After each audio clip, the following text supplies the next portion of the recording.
O salmista que escreveu o Salmo 116, que para mim é coisa do rei Davi, mas quem sou eu para falar, ninguém sabe, né? Ele disse o seguinte: ó Senhor, deveras sou teu servo. Sou teu servo, filho da tua serva. Soltaste as minhas ataduras. Ele está falando aqui de uma linguagem muito séria para o Pai, o maior de todos, Deus Pai. Ele disse: ó Senhor, deveras sou teu servo. Que qualificação!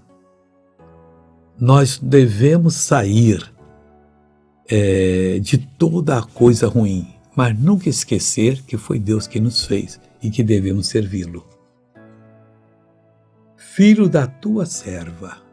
A igreja é a serva de Deus, nós somos filhos da igreja, dessa obra bonita.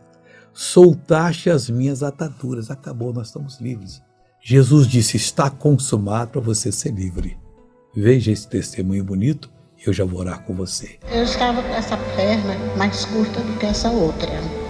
E agora, na oração, uma grande dor horrível nas minhas costas. Jesus me curou. E eu... A senhora andava mancando com essa perna? Então, imita como é que... Tem um momento.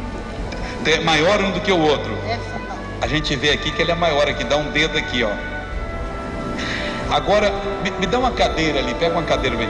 Anda mancando como antes. Como antes.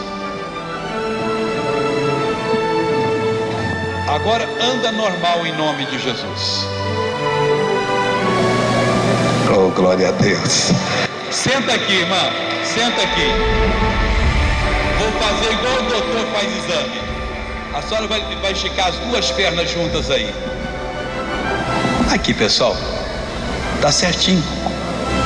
Aleluia. Jesus cresceu a sua perna. Glória a Deus. Aleluia, Jesus. Glória a Deus. Obrigado, Jesus. Agora eu oro: Pai, toca nessa pessoa, cura essa pessoa, liberte-a em nome de Jesus Cristo. E você diz: obrigado, Senhor, e amém.